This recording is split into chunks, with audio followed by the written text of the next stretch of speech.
de gens dont je suis veulent combattre. Ce tribunal dont vous êtes le président, ce tribunal est prévenu, votre siège est déjà fait. Il y a des gens qui se disent que ça pourrait être une sorte de tribunal de comédie. Vous me posez plusieurs questions à la fois, et je vais essayer de vous y répondre successivement. Ben d'abord, qui êtes-vous pour juger qui je suis, mais n'importe qui? Ce que le tribunal veut précisément faire, c'est que n'importe qui soit concerné, que n'importe qui puisse apprécier d'une manière juridique, en fonction d'un certain nombre de lois internationales que nous n'inventons pas, qui existent, la politique américaine. Vous savez que Luther disait « tous les hommes sont prophètes ». Eh bien, en somme, tous les citoyens doivent être capables de juger, d'apprécier. Tous les citoyens ont le droit de juger d'un point de vue juridique et légal la politique d'un gouvernement lorsqu'elle les concerne. Non pas seulement aujourd'hui dans le loi de mort la leur, mais celle de leur gouvernement, mais étant donné qu'il n'y a qu'un monde, celle de tous les gouvernements.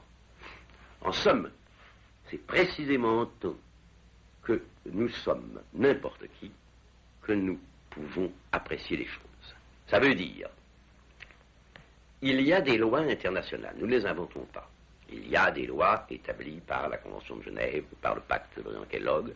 Il y a des lois auxquelles les Américains ont mis eux-mêmes la main, c'est-à-dire les statuts de Nuremberg qui ont permis de juger les coupables. Qui étaient les Américains pour juger ces coupables?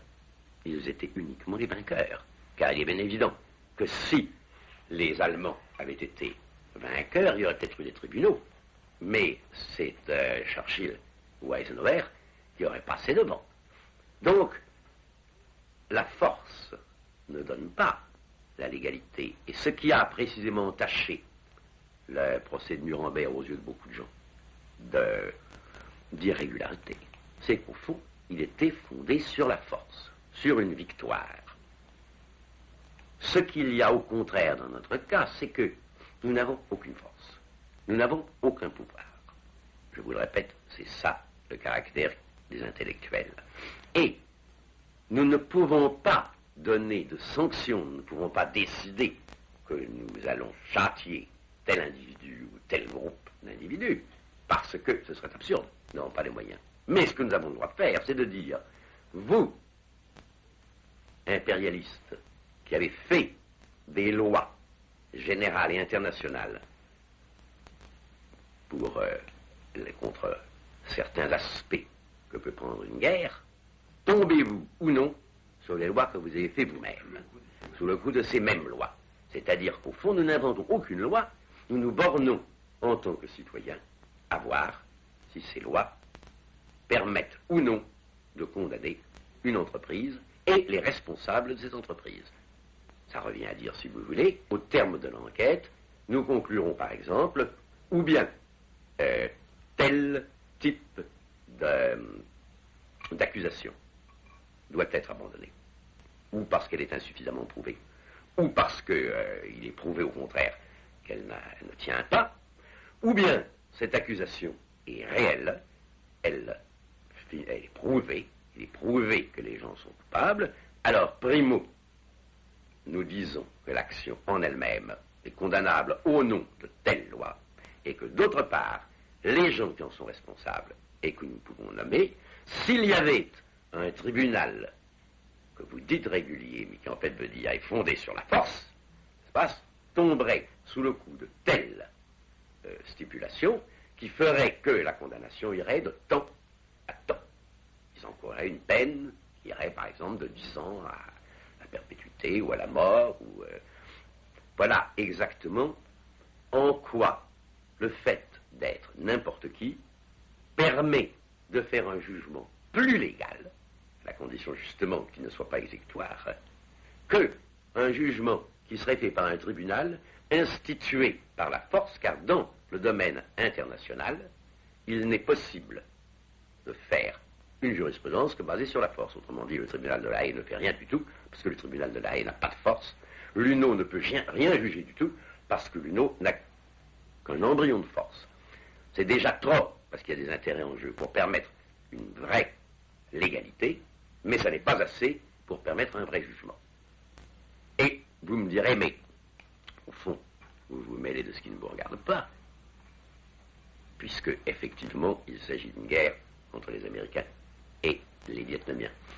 À cela, je vous répondrai d'une part que ça regarde tous les hommes, étant donné que justement le danger d'une guerre atomique ou le danger de l'établissement d'une Pax Americana nous menace tous. Et deuxièmement, je vous dirais que l'intellectuel est ainsi fait qu'il se mêle toujours de ce qui ne le regarde pas. Parce que va-t-on reprocher à un intellectuel? Précisément ce que mes amis me reprochent. Mais faites donc votre travail sur Flaubert. Laissez donc les Américains tranquilles, ça ne vous regarde pas. Flaubert vous regarde. Et ça n'est pas vrai. Ce qui me regarde profondément, c'est justement ce qui ne me regarde pas. C'est-à-dire, c'est le fait que dans mon travail même, sur Flaubert ou sur autre chose, j'entre en contradiction avec moi-même. Et j'entre en contradiction avec la société extérieure. Et je ne puis terminer ce travail que si, en même temps, je fais partie, par exemple, de ce tribunal. Parce que la guerre du Vietnam conteste mon travail, et d'une certaine mesure, mais sans efficacité, mon travail conteste cette guerre. Tout ce que vous dites, vous auriez pu l'écrire. Pourquoi un tribunal? Pourquoi ce simulacre de tribunal, précisément? C'est-à-dire ce qui implique des commissions juridiques, ce qui implique un appareil, ce qui implique une certaine pompe, que vous le vouliez ou non. Parce que ce tribunal est un effort pour une prise de conscience. Nous voulons, en nous édifiant nous-mêmes, et publiquement, édifier les autres. Je vous donne des exemples. Les journaux américains rapportent que certains bombardements sont très destructeurs en ce qui concerne les vies humaines, les vies des civils. Certains journaux américains rapportent que des membres du FLN arrêtés ou capturés dans le combat sont ensuite torturés. On rapporte ces choses.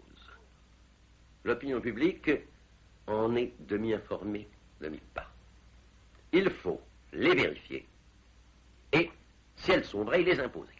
Il faut que la vérification soit en elle-même une destruction d'un mythe ou bien l'imposition d'une vérité.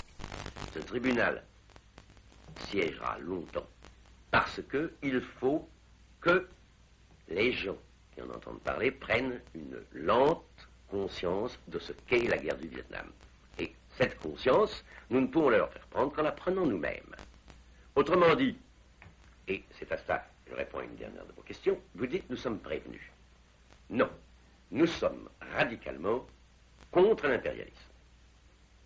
Mais nous ne prétendons pas qu'une politique capitaliste et bourgeoise, contre laquelle nous sommes en principe, soit nécessairement une politique criminelle. Par exemple, je suis personnellement totalement contre le gouvernement de Gaulle et la politique sociale que ce gouvernement mène. Je ne dirai jamais qu'elle est criminelle. Ça n'a pas de sens. Elle ne tombe sous le coup d'aucune loi. On peut la combattre aux élections, on peut la combattre par des grèves, on peut la combattre par différents moyens, mais la combattre et la refuser, ça n'est pas la déclarer criminelle. Je peux donc très bien considérer que la guerre du Vietnam est une conséquence nécessaire de l'impérialisme contre lequel je lutte et déclarer que par ailleurs elle n'est pas criminelle.